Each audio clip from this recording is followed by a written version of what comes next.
My name is Jespersen, and I'm a visiting scholar here in Cambridge. But on behalf of the Marshall Society and the Cambridge Society of Pluralists in Economics, well, it's a pleasure for me to welcome our guest tonight, Professor Roy Rotheim from Skidmore College in New York State. And Roy, as I know, Roy Rotheim is a frequent visitor here in Cambridge. I think you come here at least twice a year and have given previously contributions to the Realist Workshop and to the Keynes seminars, and now we have the pleasure of having you around. And in many ways, I think you are really the representative of the old Cambridge tradition in economics. Well, the first time I met you, it was back in '92, up in Great Melbourne, where there were Keynesian seminars, and you spoke about Pigou. So you have a long-lasting interest into this Cambridge tradition. And tonight you will present a paper which you have very recently published in a collection on how to teach Post Keynesian Economics, and there you can read the full text if you like.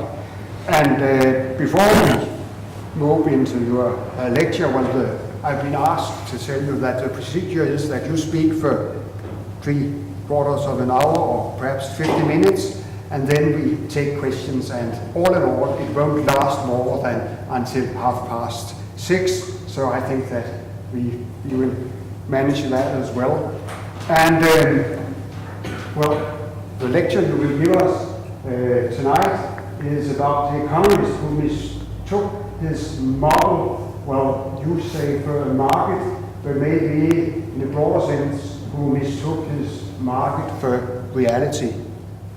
Welcome, Roy. Thank you.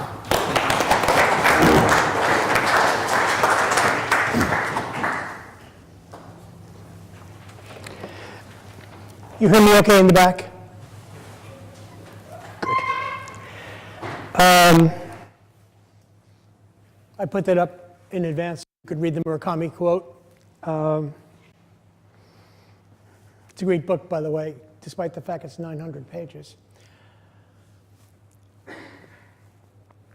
It's an honor for me to be invited here. It really is.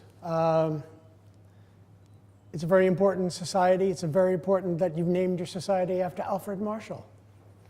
I'll tell you a little bit more about Marshall in a second. Not that I knew him, although I feel old enough that I do.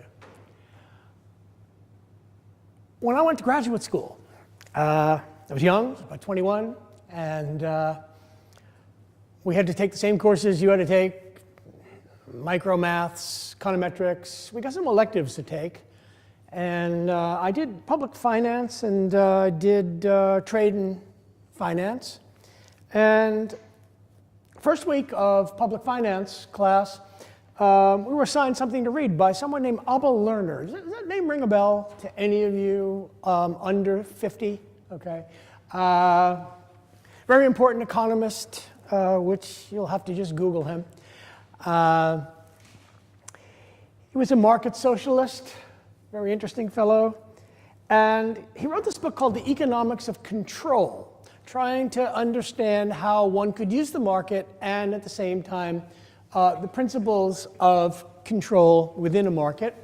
And we had to read a section on redistribution.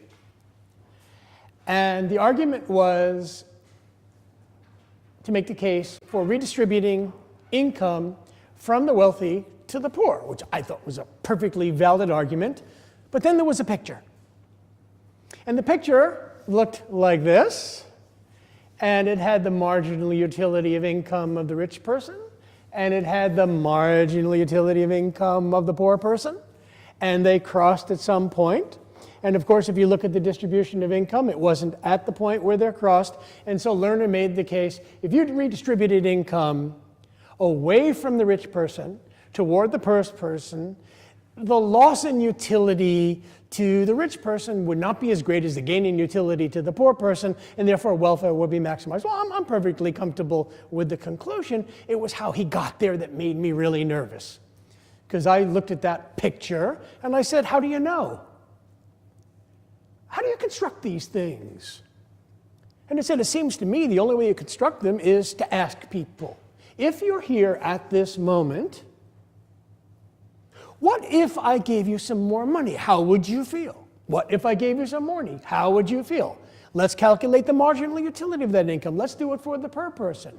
And then let's move along the curve. Problem is that if you give more money to somebody and they've already told you how they're going to feel, take it away.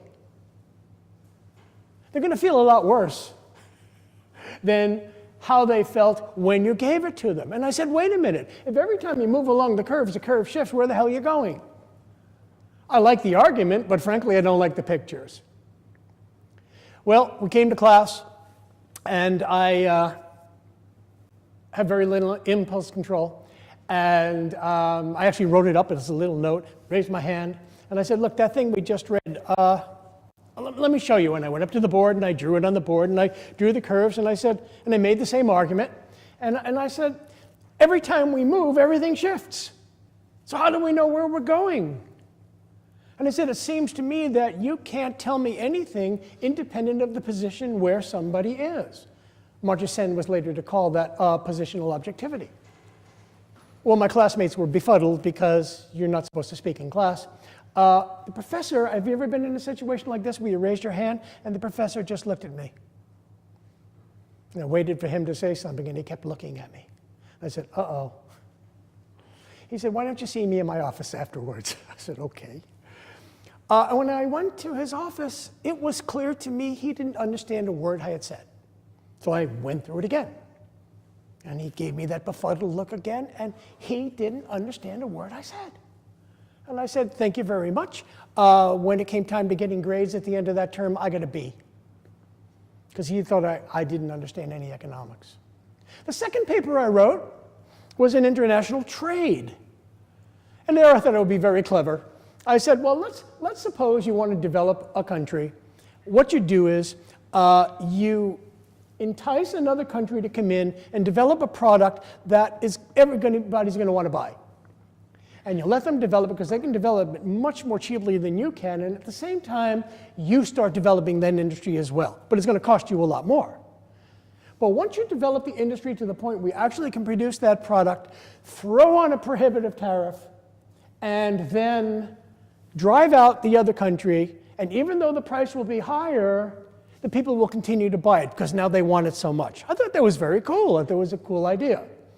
So that actually moving along the curve, you move in it, you can't move back. You move in a different direction. I got a note on my paper that said, Mr. Rotheim, you don't know any economics.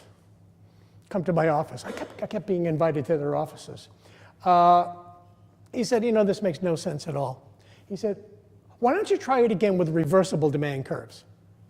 And I said, but the whole point is that demand curves are not reversible because time has a way of changing the circumstances under which everything happens. Mr. Rotheim, do it with reversible demand curves. So I did. I got a B in that course too. I related that story to a person who became my mentor, Paul Davidson. He said, oh, that's in Marshall. He said to me, everything's in Marshall. I said, where? He says, oh, no, you find it. So I proceeded to read Marshall's Principles, which is about the same size as Murakami's 1Q84. And I plowed through the whole book, and in Appendix H, there was the argument. He made exactly the same argument about the fact that he was talking about cotton and the US Civil War, and the fact that people had become so used to wearing cotton products that once it became more expensive because there were blockades, people continued to buy them even at the higher price. That is, as you tried to move along the curve shifted. I said, aha. Well, the thing that fascinated me the most about all of that is there's a Spanish expression translated into English called the dialogue among the deaf. Which is, why couldn't I communicate what I thought was a very creative idea to my professors? I was 21, they were not 21. And that caused me to think about economics. And so I became interested in questions of time, in questions of space, place, position, social ontology. And if you don't know what that is, you can Google it and put the word Cambridge after it. You'll find a social ontology group. You'll find a seminar on Monday nights. You can ask Tony Lawson about that afterwards. I became interested in the relationship between the individual as a socially contextual individual and how she relates to other individuals, and how the collection of those activities within a structured, relational, rule-bound society creates outcomes that then turn around and affect the individual. So individual and community each presupposes the existence of the other, but neither can be reduced to the other. Those are the type of questions I became very interested in. How we think about economics, how we practice it, how we describe it, how we prescribe. So that's where I'm coming from tonight. Okay, you ready to play?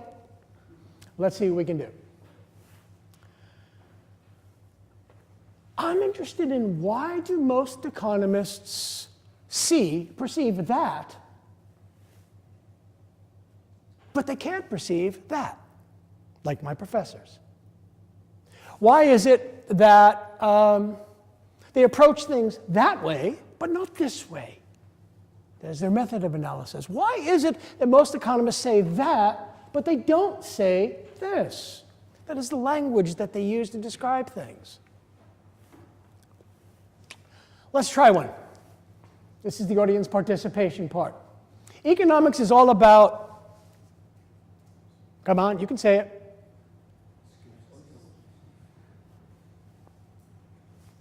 Thinking about why people behave the way they do. Oh, I think Marshall said that. Oops. My understanding of economics is all about individual choice. So what I did was, I went into my department library, and I went to the section where it was Principles of Economics, closed my eyes, felt around, pulled one out, opened it up, and it said this: economics is all about individual choices to improve our well-being in the light of the constraints we face. Look at how it begins. Economics is all about individual choices to improve our well-being in light of the constraints. Now, it could have said this: economics is all about the constraints we face as we make individual choices to improve our well-being. Talking about relationality, talking about structure, and then how we function within those. But it didn't say that, it said that. Now, we have the biological capacity to recognize either of them, right? This is called the Necker cube. Psychologists use it. And I'm going to let you stare at it for a second, and then I'm going to take it off, because otherwise you will stare at it for the rest of the hour. And what it does is that there's a circle inside the cube, and if you watch, the circle moves. It can either be in the back of one part, or it can be in the front of the other. If you can't see it, you should study mathematics. If you can, you should study real economics. Can you see it move? Did it move yet? No? Yes? So you have the biological capability to see either. Why is it that there's an enculturation process that gets you to only see it this way and to not see it that way? And that's what intrigues me. Let's try something. You all know how to calculate a market demand for some commodity, but of course, given what I just told you, you begin by looking at the demand for some commodity by an individual, right? And what we do is we want to make sure we get rid of the people who studied English and history, and so we put it in functional form, and that somehow gives it a lot of legitimacy. It's very impressive. But then your professor assures you, oh, come on, you're preparing a dinner, and you decided you wanted to have some fruit after dinner, but you forgot to buy it, so you're going to drop into Sainsbury's, and you've got some money, income in your pocket, and you look at the prices of those two things, and, well, you know what you like, and that's all that's saying. Let's not make it complicated. And so then I pull this little trick on you, which is, okay, suppose I change the price. And you tell me, oh, well, if you change the price on me, that's how much more I'm going to buy. That's cool. Then I ask you, suppose I change the price. And you say, well, you're more substitutable to me. So, unlike him, I may be more sensitive. But then I say to you, and you say, oh, no, I have very firm tastes about things. And whoa, look at that. Okay, so now we have the three of you, okay? We have the you, and we have you, and we have you. And now we've got to figure out what's the demand for this product in the market. So what do? I take you, and you, and you, and add them all together, and that's what I get. And I get something that looks like that, right? Well, sounds pretty simple, doesn't it? What have I just done? Well, interestingly enough, what I've just done is that I've reinforced the idea of the atomistic individual making choices. How did I do that? Because first of all, it's all about choice. Notice how I said it? This is what you like, this is what you like, this is what you like. It's all about your tastes. You wrote it down. Why is it atomistic? Well, you don't see this, but I'm assuming pretty clearly that each of you gets 1/3 of the weight in terms of the determination of this market demand curve. There's no sense of power. It's all atomistic individuals, independent, right? So if you want to look at that functional form again, watch your eyes. That's where your eyes go. It's like the Twilight Zone. I control the vertical and the horizontal. I just got your eyes to go there. So I was teaching this one day, and I said to myself, like lightning struck me. I said, wait a minute. Look, I said to the students, do you realize I've just assumed that each of you has exactly the same weight? Of course, they looked at me. Sure. I said, wait, let's try it again. Because right now, I've just persuaded you that that same phrase, look at how it's jumping off the page. I've directed your vision. So let's try it again. Let's put in some numbers. And what do we see? You two don't matter. You're the only one who matters. Suddenly, I've changed the weights. And frankly, your tastes, who cares? Your tastes, who cares? Your tastes, we care. And that the outcome there is reflecting you. Why? Because you have all the power. Well, is this what we want? The definition of economics that we traditionally see, economics is science that studies the allocation of scarce resources to satisfy unlimited wants, or that. Economics is a study of the allocation of scarce resources to satisfy the limited wants of those who can afford and choose to purchase the products. I'm not excluding one from the other, but I'm opening it up. And if we use this idea of figure and ground, you can see where your eyes are going.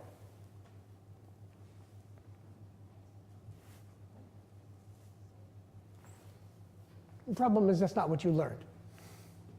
These are not arid exercises. Because indeed, they're at the heart of how we do theory and how we propose policy. How we see, how we frame, how we speak, what we include, what we exclude, what we see, what we don't see, even though it's right in front of our faces. In that particular case, the thing that is right in front of our faces that we do not see by the virtue of the way we've been taught is distribution and power and relationality. We don't see it. It's not there. It's not in the picture. You can see it. Go back to the Necker cube. It's one of the possibilities. We've made sure you don't see it.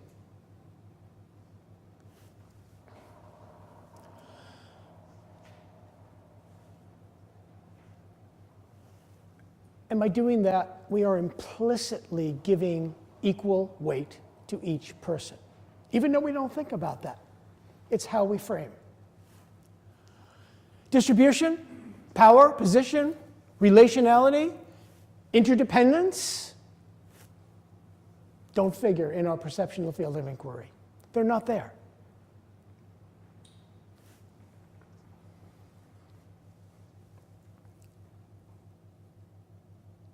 If we can't see it, it doesn't exist. Let's try another one. I teach monetary theory and policy. And I was asked to sit in on a junior faculty member's class to help him with his teaching. And he happened to be teaching the chapter in Greg Mankiw. I don't know if that name rings a bell. Alba Lerner does not. Greg Mankiw does. That's an interesting commentary in and of itself. On money. So he went into the class, and he said to the class, they all settled down, and he said to the class, okay, class, today we're going to talk about money. In the long run, an increase in the supply of money will, is the audience participation part again? Create inflation. Right.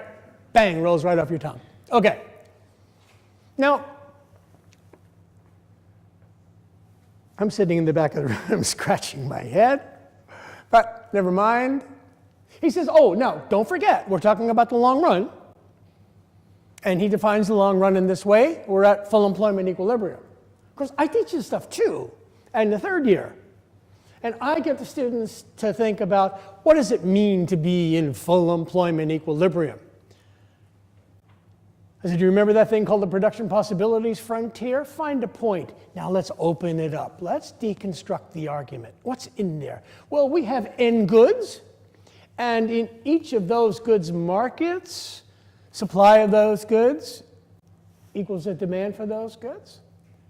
We have factors, labor, capital, whatever you want, however creative you want to be. Each of those factors, markets, are in equilibrium.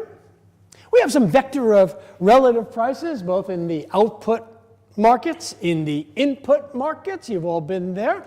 And by the time we get there, every good clears. Money is neutral. It just kind of disappears. If you want to go back to Aristotle, Aristotle said you can't charge interest on money because at the end of the day, money is invisible. It disappears. And of course, in this model too, money disappears. We say money is neutral, but in fact, at the end of the day, there's no money because goods trade for goods. These relative prices, as you know, are barter terms of trade. And therefore, that leads us to the separation of the real and the monetary sector. Relative prices are relative prices. They're determined in individual markets. If there's more money, you count in bigger numbers. If there's less money, you count in fewer numbers. But the relative prices are never affected, and therefore, whatever happens in the monetary sector doesn't affect the real sector and vice versa. Okay, he didn't say any of that. But he did say this. He said the central bank controls the level of and changes in the money stock. Of course, I'm squirming in the back of the room. What did he do? He moved from a sense of timelessness because, after all, your general equilibrium, however you define it, is an axiomatic state. It is the state where all markets clear. It is the state where there is some vector of relative prices at which a movement away from any of those would make somebody worse off. Okay? It's just a state. And now suddenly, when you ask the question, the central bank controls the level and changes in the money supply, now you're moving from a timeless situation to what would appear to be something time-full. In fact, think about how you learn this stuff. You then ask the question, okay, suppose there's an increase in the money supply. You call it the money transmission mechanism. And in fact, if you go to the website of the Bank of England, they have a beautiful description, starting with change in the money supply, blah, blah, blah, blah, blah, blah, blah. At the end of the day, inflation. Go to the ECB. Theirs is not quite as good, but pretty good. The Fed doesn't have one like that. I'm not sure why. But you get the point. That's how we're trained to think about the subject. We are trained to think about the subject emanating from the timeless state of equilibrium. Again, it's how it frames our reference. Okay. What we're doing is we're taking this axiomatic configuration and making and say, come to life.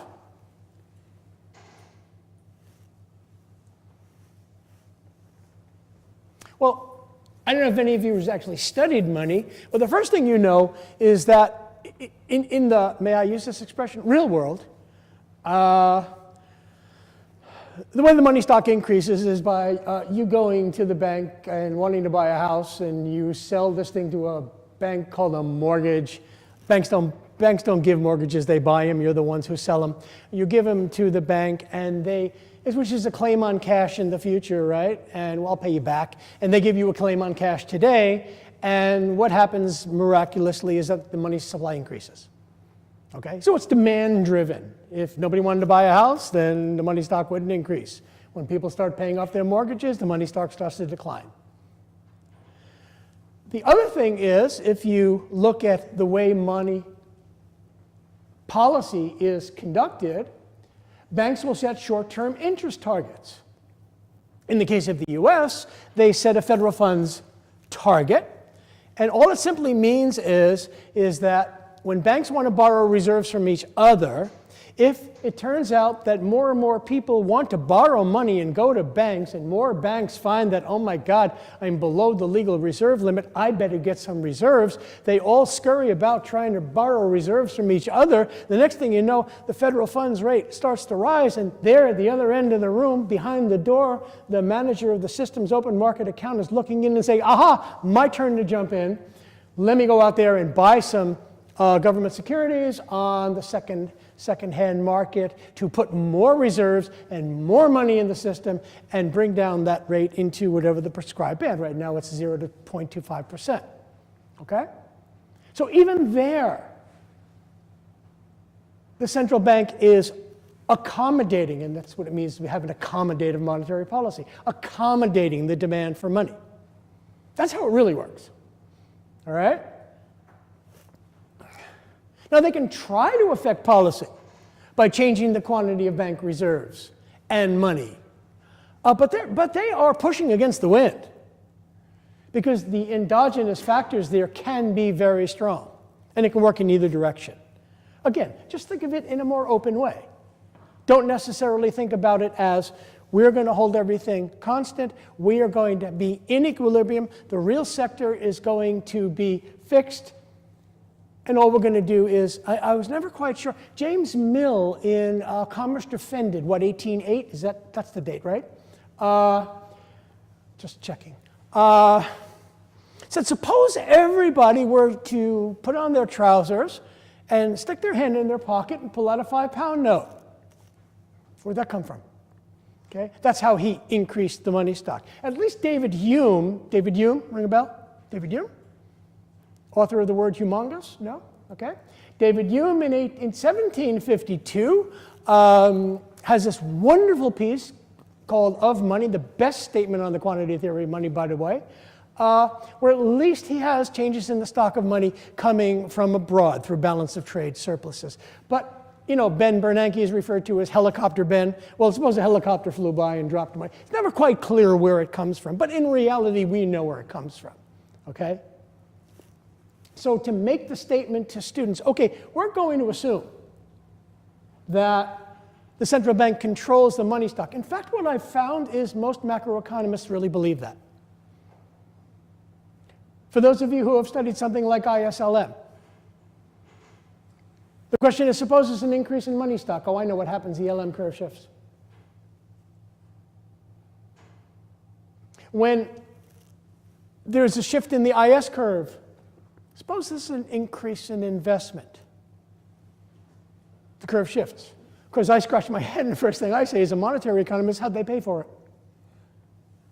And if they went to the bank to pay for it, and if they took out a loan, then not only does the IS curve shift, but the LM curve shift. Which shifts more? I don't know. We don't ask those questions. Okay. I just shut it off. That may be telling me something. All right.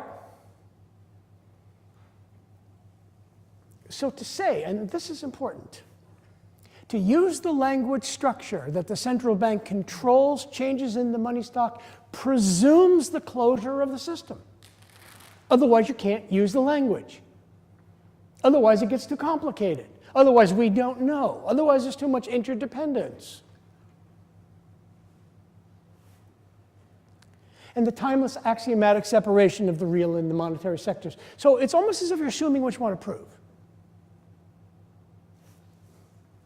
In time, inflation, caused by a myriad of factors, causes increase in the money supply. But you never thought about it that way. Out of time, which is the only time we know, we're led to believe that increases in the money supply cause inflation. Interesting. I find it interesting.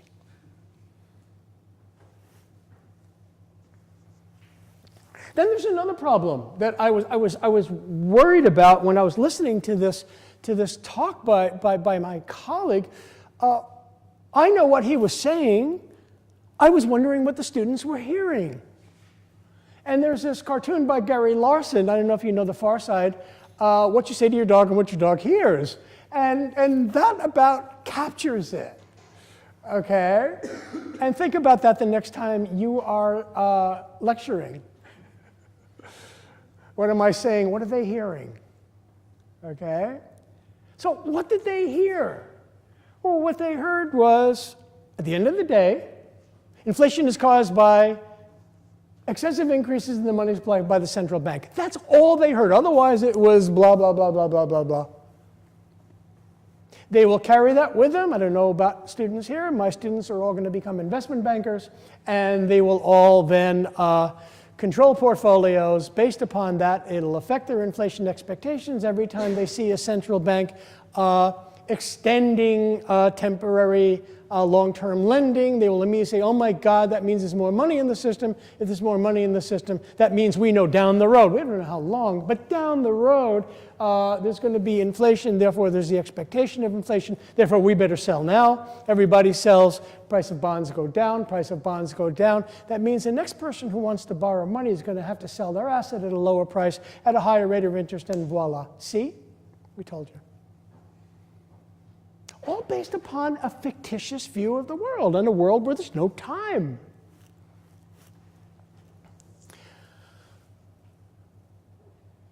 But because we are trained to see things a certain way, we act on them. And because we act on them, we can wreak havoc. A perfect example of that is the new operating procedure of the Federal Open Market Committee in 1979.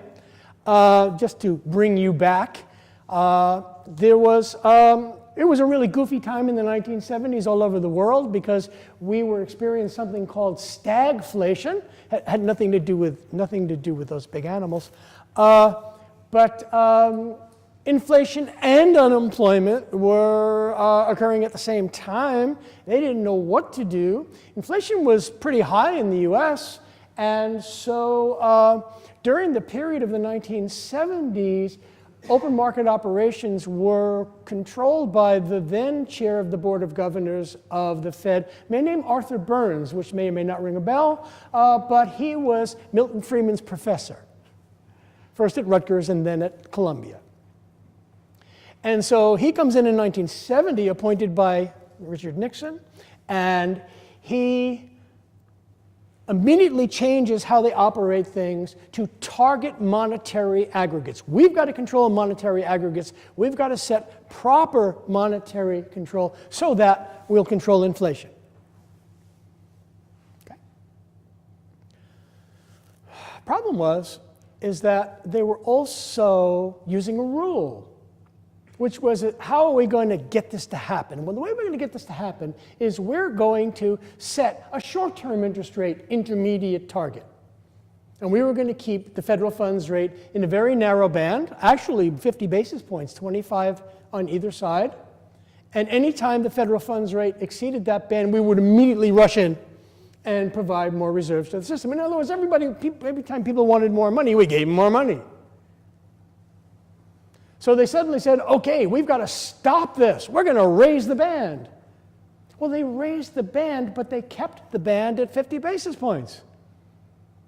So people didn't care. They were going to borrow money at higher inflation rates. It made no difference to them. And the Fed immediately had to come in and give them more money, right?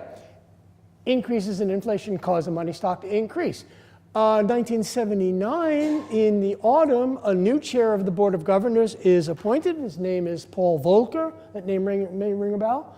Paul Volcker, 6'6". And he was a president of the New York Fed. He referred to himself as an enlightened monetarist. I'm not sure what that means. And he said, look, because remember, open market operations are conducted at the Fed of New York. So he really understood how it all worked. And he said, you know, the problem here is that we're giving them all the money they want.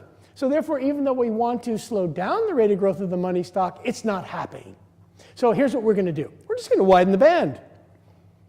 We're going to make that band, what, 5%, 2.5% on either side. If they want more money, fine, they're going to have to pay for it.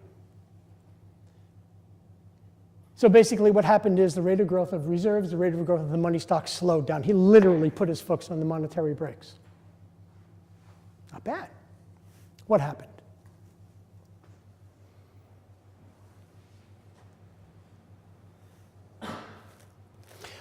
October 6th, 1979. November 6th, sorry, that's where we were. They put their foot on the monetary on the monetary brakes. We can see what happens, what happens, what happens, what happens, what happens, what happens, what happens, what happens, what happens. Slowly, slowly, slowly, slowly, slowly, slowly, slowly, slowly, slowly, slowly, slowly. Okay, it took a while. But as we know, there was a period early in the 1970s where the Fed cut back the money stock, and of course prices continued to go up. And John Kenneth Galbraith wrote a little note to Milton Friedman and says, Milton, it's not working. Milton says, of course it's working. The lag is just a little longer than we thought. The other thing that Paul Volcker assured us was that we are able to bring down inflation and inflation expectations without affecting the level of real output. What's lurking in the back of his mind, of course, that dichotomy between the real and the monetary sector. Everybody knows that the real sector takes care of itself, markets take care of itself, the labor market takes care of itself, the capital market, the goods market. We're just reducing the money stock. No worries. That's what he believed. What happened? Well, what happened is that they created the greatest recession since the Great Depression.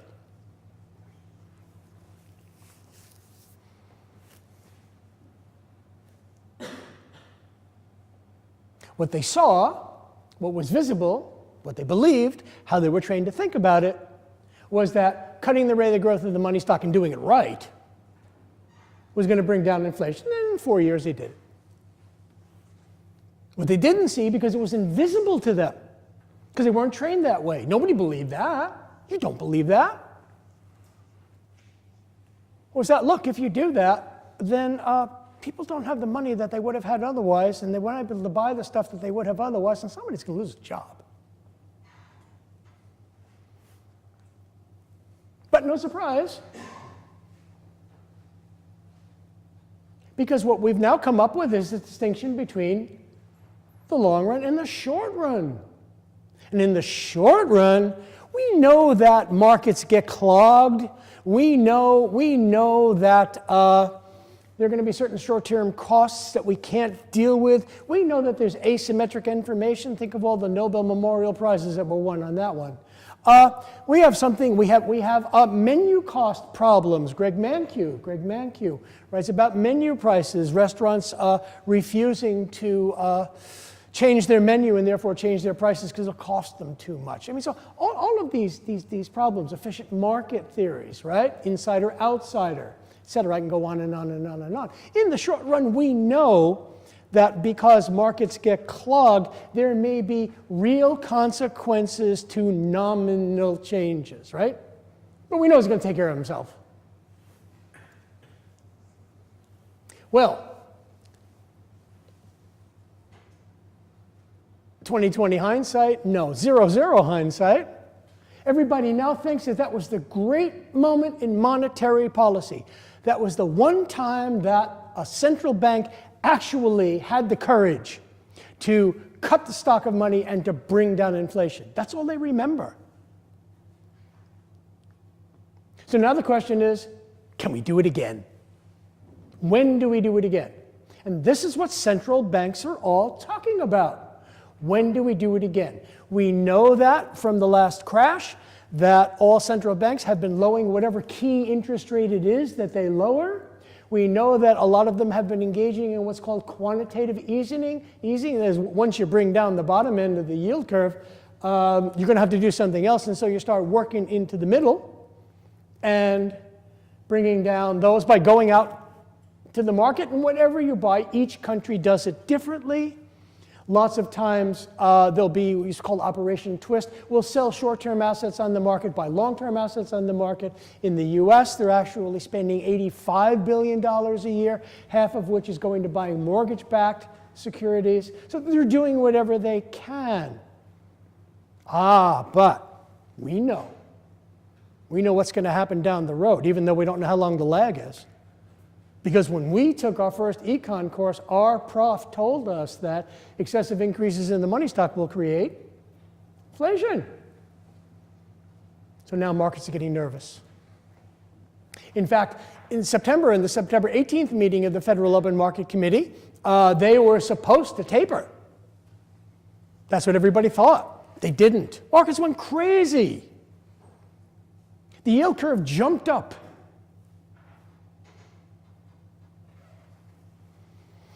It's not right.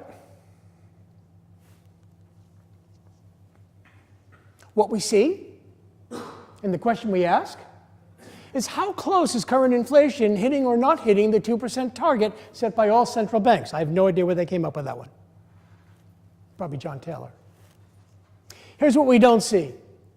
Would monetary restraint be ill-advised given the fact that unemployment rates are at historic highs? You do know what unemployment rates are, right? Look at them. Now. How do you reconcile that? How do you reconcile the fact that more and more monetary hawks are saying, here's the time for monetary restraint, because that's what they see. Remember what you see and what you don't see. Not seeing this. They have an answer.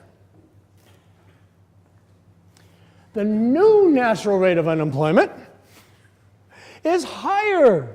It's somewhere between 7.3 and 12%. No fear.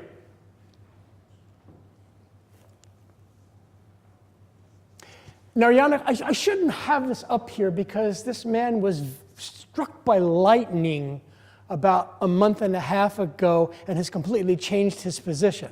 But still, it's such a great quote, I'm going to put it up here anyhow. President of the Federal Reserve of Minneapolis, firms have jobs but can't find appropriate workers. The workers want to work, but they can't find appropriate jobs. Whatever the source, though, it's hard to see how the Fed can do much to cure this.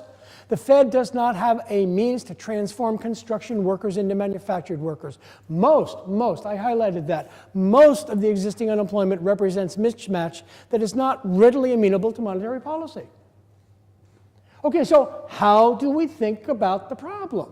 The only way we know how to think about the problem is in terms of relative prices, relative markets. And when we think about labor markets, we think about the market for doctors, the market for professors, the market for economists, the markets for bricklayers, whomever. And that's just going to change, and it just takes time. You see, what's going on here is that you're having a perceptual problem. if there's you think unemployment's going up, but it's just a time issue.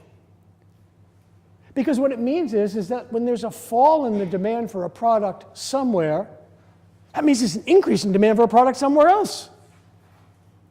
But what's the first thing you see? The first thing you see is that the people who work for the places that don't sell the products anymore, they lose their jobs. Now it's got to take some time for them to find the job in the other place. It's just going to take time. But that's how we think about the problem, because our minds are trained to think in a closed system. So it's impossible for output for the economy as a whole to change. It must be that output has fallen someplace, but it's increased demand somewhere else. And in fact, we know that, and we affirm it by using the word most. Okay? Jeff Lacker, who's the president of the Federal Reserve of Richmond, and if you promise not to tell anybody, was one of my students, says pretty much the same thing. Mismatch is a significant factor in the labor market weakness. Charles Plosser, that name actually may ring a bell for some of you. He's father of real business cycle theory. Okay, now the president of the Fed of Philadelphia. And he says you can't change the carpenter into a nurse easily, and you can't change the mortgage banker into a computer. It just takes time. And monetary policy can't do that, right? Because we want to think about the separation between the real and the monetary sector, despite the fact that that separation only exists when we are at full employment equilibrium. So when we're in a timeless situation, then we can think about those things. But let me impose those onto the real world and make them real as if they really exist. Oh, one more. Oh, turned it off again. One more, which pretty much says it better than anybody else. It is observable that precisely at the same time that one commodity makes a loss, another commodity is making an excessive profit. That's how we want you to think about it. And since such profits must operate as a powerful stimulus to the cultivation of that particular kind of products, there must needs be some violent means, some extraordinary cause, a political and natural convulsion, or the avarice or ignorance of authority to perpetuate the scarcity on the one hand and consequent glut on the other. Which president of which Federal Reserve Bank do you think said this? Okay. Nothing much changes. So, unemployment persists because displaced workers are unwilling to accept a lower real wage. You want to continue working here? Sorry, you've got to accept a lower real wage. Displaced workers will hold out for higher than equilibrium real wages because they get extended unemployment benefits. They have a social safety net. That's an incentive for them to hold out. They don't have the skills to fill the job. It's just going to take some time. And so I don't want to move from Cambridge all the way to Bristol because there's an increased demand for ship workers there, where there's a reduced demand for, what do you have in Cambridge? Pubs.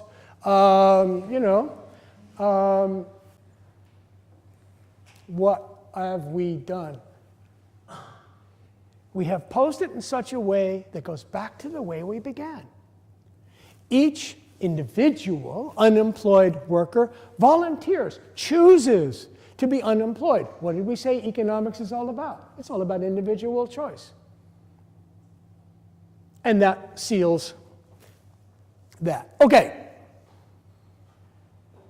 What I find so interesting is that the research programs that try to understand current unemployment all focus on labor markets and on those questions. I was invited to the Fed of New York with some other university professors to meet the people who make monetary policy. It's really fascinating. And they had a dog and pony show, and one after another got up and talked about reverse repos and on, and it was really fascinating. And then someone came up and she was going to talk on the labor market. I thought that was interesting. What's she going to talk about? She spent 1 hour with a lot of equations and a lot of econometrics trying to figure out whether unemployment was the result of mismatch in markets.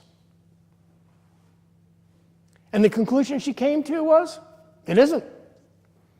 Therefore, it must be cyclical. I raise my hand. You've just spent an hour talking about something that doesn't exist, that we all know doesn't exist, that the research all tell us doesn't exist. And now you finally say, well, if it's not that, it must be cyclical. What do you have to say about cyclical unemployment? Sorry, but time is up. We're going to have to move on to the next lecture. Well, the answer is really they had nothing to say. They didn't know what to say. The model itself that they use, this closed system model, prevents them to thinking about things that they admit exists, but they have no idea why it exists. It reminds me of Keynes. By the way, that name ring a bell? John Maynard Keynes? Okay, yeah, good. All right. And he said, you know, these people have a real problem because they think they're talking about changes in employment for the economy as a whole. The problem is they have no method of analysis to say that. Their language just doesn't fit. Their system is closed. Their system is one where output can never change. The only thing they can talk about is movement of labor between and among occupations. But in those situations, we're in a non-monetary economy.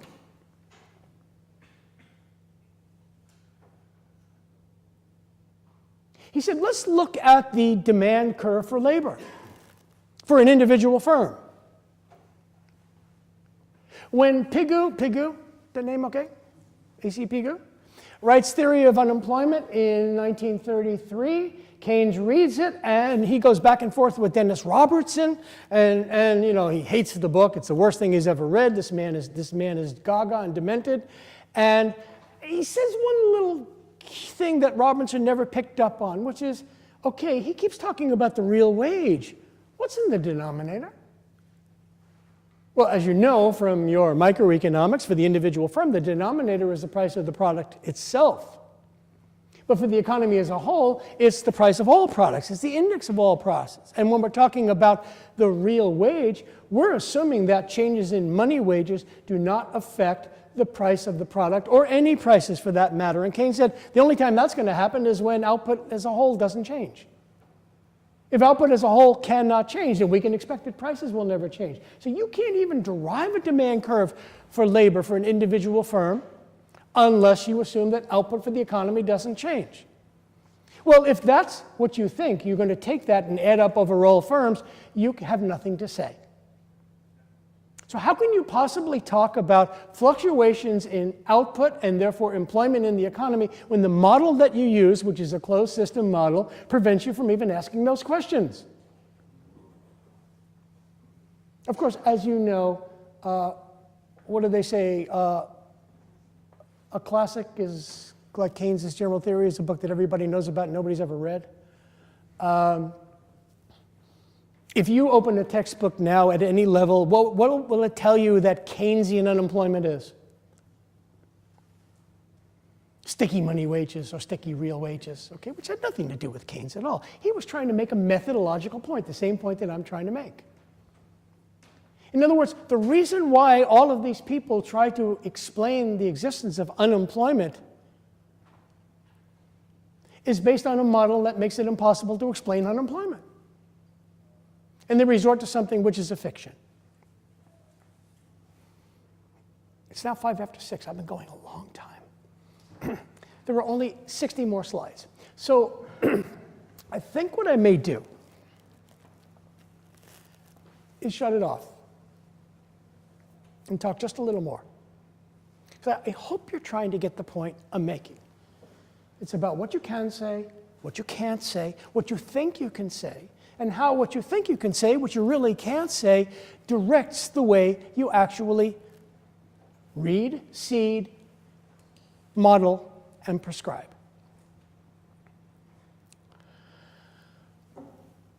You'll have to read the rest of the paper. But the title of the paper is called The Economist Who Mistook His Model for a Market. I got the idea from the book by Oliver Sacks, which you may or may know, The Man Who Mistook His Wife for a Hat. Sacks is a psychiatrist. The man comes in to Sacks's office with his wife, and he seems perfectly normal. He had a brain injury, but he seems perfectly normal, and everything's fine, except he keeps trying to pick up his wife and hang her up on the coat rack.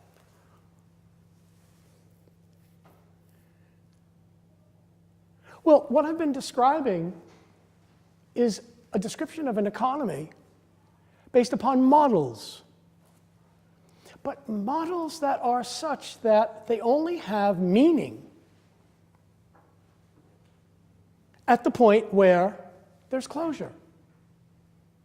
When supply of a commodity equals the demand for a commodity, we know that there's some price relative to another price. We can just write that all in. We can always put a price. For the economy as a whole, we can say if all markets clear, there's a system of relative prices. Well, we need some money, so let's say there's some money, and let's say there are some absolute prices. And we can actually write them in. Just because you can write them in doesn't mean you can change them. A model is not a market. There's a difference. And yet, if we believe that our models, which occur in a timeless, closed, atomistic situation, are really models that we can use to understand, to manipulate, then that's the equivalent of the man who took his wife and kept trying to hang her up thinking that she was a hat. Now you have to read the paper, because in the paper, well, you don't have to read the paper, but if you read the paper, I actually go back to Joan Robinson. That name ring a bell? I never know. She was at Cambridge also. There's this wonderful piece she wrote in, 1953, called A Lecture by a Cambridge economist at Oxford.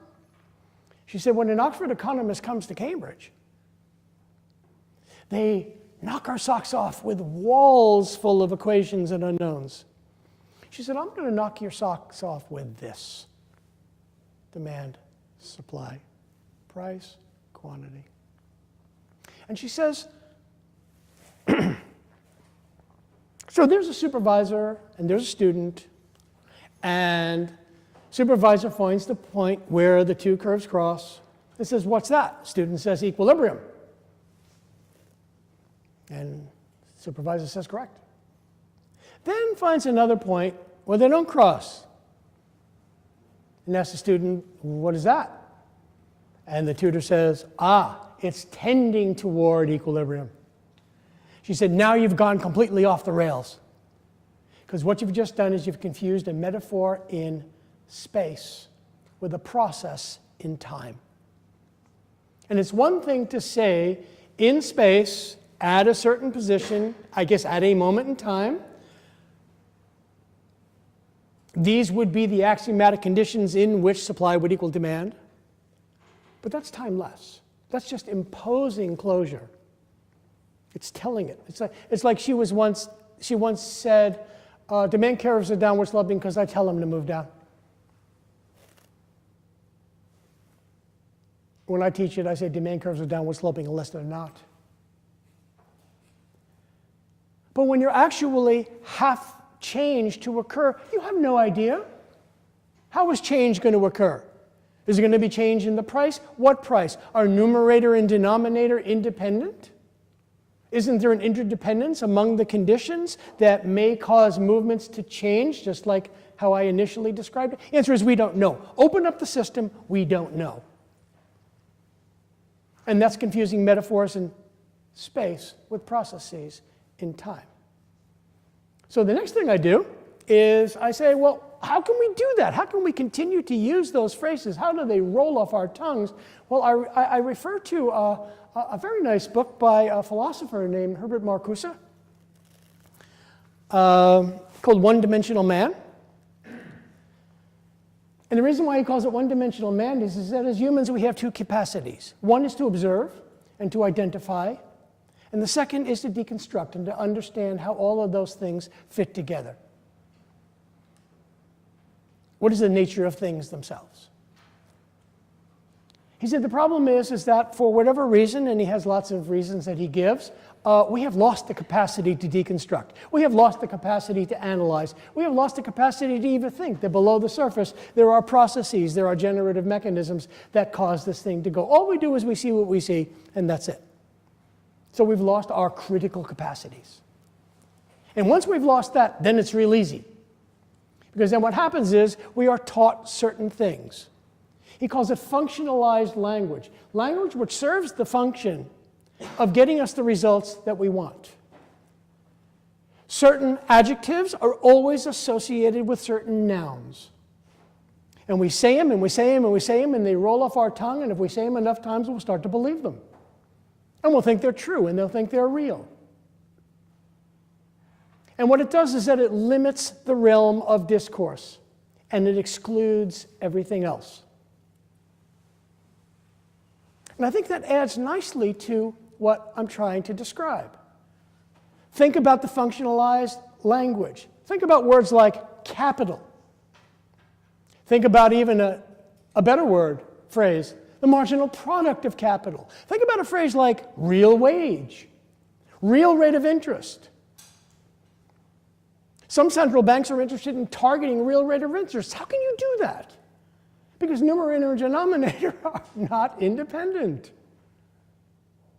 After the fact, you can say, oh, a worker has made so much money, and let's see what the prices are that she paid. Therefore, in real terms, this is what she got. But to try to say she must be asking for real wages that are too high, that's why she doesn't have a job. And if she were only to lower her money wage, then the real wage would fall.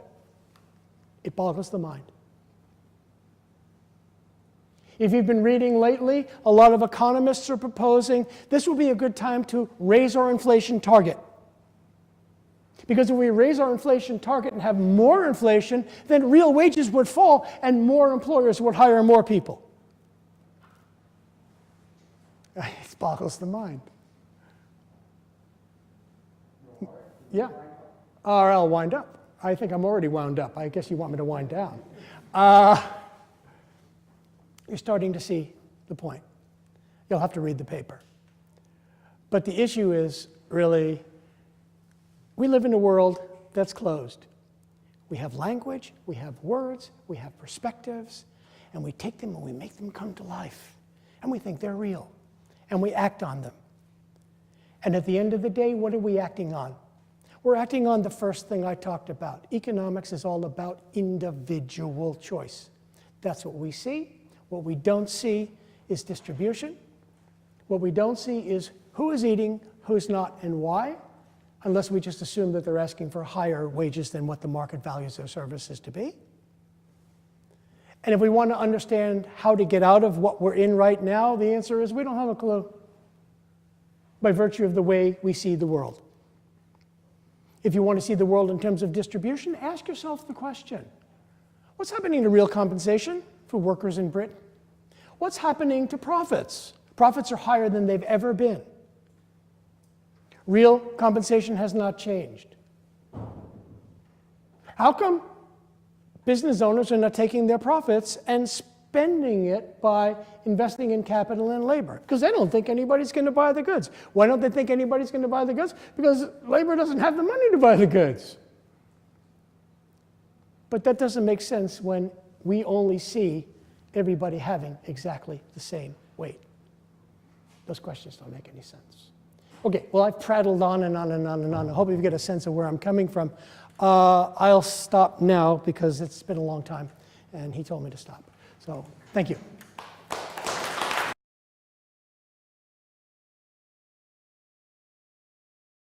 Thank you very much, Bill. It was a fascinating but to sort of damning critique of the way our subject is done right now. Now, I just want to pose a quite vague hypothetical question. Say tomorrow every economist in the world sides with your view. They realize our subject, we've done it wrong for so long now, we need to change. Where does that leave the subject going forward? How does your view of economics take itself into the future? Well, first of all, the answer to your question is I guess the Queen would be very happy.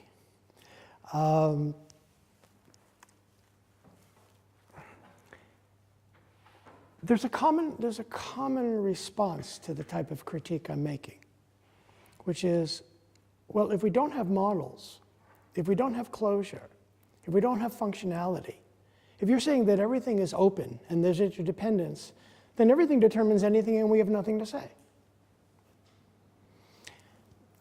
The answer to that is no. The answer to that is that there are other ways of framing issues.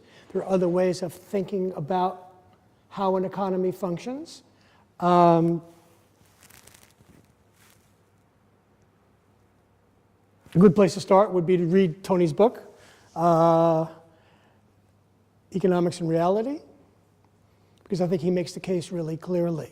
I am not saying that just because I'm criticizing the closure of contemporary economics and all that comes from it, that let's just close up shop and all become sociologists.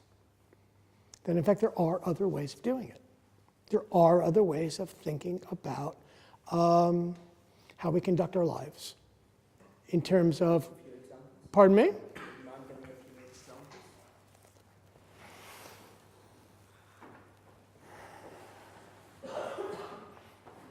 I think now we're getting into some complicated issues. I think we have to understand questions of class, race, gender. Ask ourselves the question, are the categorization of people in income classes, wealth distribution, by gender, by race, are those things which make it much more difficult for us to get into school, to get a better job, to make more money, etc. Okay? Those are questions that are meaningless in the discourse in traditional economics. Okay, so there's one area. Again, when you start opening up and talking about questions of relationality and power and rules, those are given things. Those are things that are important. Let me go back to Keynes. Keynes said, look, we have to understand what he called the theory of effective demand. He said, I want to understand the relationship between the conditions that producers must have if they're going to come back tomorrow and what's going to happen once they hire people. And how do we understand that? How do we understand that framework based upon interdependence? So that, for example, let's get very specific, okay? You understand investment as being determined by the marginal product of capital relative to the real return on capital, whatever that means, relative to the real rate of interest, okay? If you look at it in those terms, when you start talking about the marginal product of capital, you're talking about a property which is internal to the particular capital good, whatever that means. You've individuated it. That's how you do it. What Keynes was trying to say, when a person wants to buy a capital good, sure they have to know what the technological specifications are. Sure they have to know what it's going to cost for them to hire all of the ancillary means of production to work along with that. But then the question is, can they sell the goods? In the model that you know, we assume from the beginning that everything produced is sold. So we never think about that. When we talk about the marginal product of capital, we simply say, if you produce the output from using that machine, it will be sold. Well, Keynes says you can't do that. And in fact, you don't know whether you're going to sell it, and part of the reason why you don't know you're going to sell it is you don't know how many other people are going to be using those capital goods. And that the more people who use those capital goods, it's going to make them more plentiful, less scarce. Capital, he said, receives a return not because it's productive, but because it's scarce. Not because it's smelly, but because it's scarce. But he has a framework by which to understand that. So start trying to understand that. That's one start, okay? Understanding the theory of effective demand, which tries to understand changes in employment for the economy as a whole, is something he was trying to do. It was a framework. Call it a model, you could. I'm not terribly comfortable doing that, but it's a framework for thinking. So there's a start. There's a few examples. Thank you. Yeah. Please. Following from Robbie's point, I think that one point that came across was that even if more economists started seeing your point of view, it's really the presidents of the Fed that were nominated the chief economists and investment bankers then to see the other side of the negation, as you put it. So how do you think you feel about that? I think you're just spitting in the wind. No, I think that they pretty much have a lock on the profession. I mean, what I'm saying, for example, today is not something you hear in your lectures every day. I didn't use any maths, just one functional relationship. And in fact, if you read Ben Bernanke's work, it's formidable, it's profound, but it all fits into that type of framework that I just described.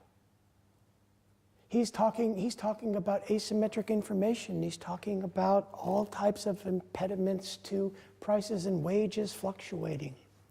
That's how he sees the world. I quoted Narayana Korshalatera before, and he said, you know, we are so below the target inflation rate, we have to do something about the economy. But then when pressed, he says, because obviously wages are stickier than we thought. We're back into the market model again. I think by the time you get to the level of policymaker, the type of people who are, I mean, who were the choices for the new chair of the Fed? Janet Yellen, a new Keynesian economist, Larry Summers, a new Keynesian economist, all working within a market model. So no, I think that's hopeless. Sorry. I wish I had something better to tell you. One more question up there. Can you maybe speak about what you think are the ideological underpinnings of like what you were describing, and maybe also the kind of the fact of what we're learning, what are the ideological underpinnings, and who has interest in teaching it like this? What do you think? I think economics have a way to make us think not about justice, but about how the world is today and be rich and not care about the poor. Well, I think if we always direct you to thinking about the anaemic individual who has equal weight in the determination of all things, then I think there's an implicit ideology there. And I think we've come very far from Locke's centuries of agreement. But I don't think that the people who do these models understand that I think about that. I don't think that there are malevolent people who go home at night and read Locke and say, aha, I'm going to make sure that I'm going to sleep with photos of Ayn Rand on my pillow. So yeah, one can probably identify ideological connections to these things, but to say that the people who are doing them are ideologues, I'm not sure how to go that far. They're modelers. And modelers self-select. And modelers have certain personalities. And modelers hire each other and they talk to each other and they affirm each other by accepting papers in journals and others who don't do that just don't keep their jobs. And you get so caught up in the models and you get so caught up in the maths, you don't pay attention to the kind of stuff I'm doing today. Martin Barthenbrenner, another name you probably don't remember, used to refer to this as wishy-washy knowledge.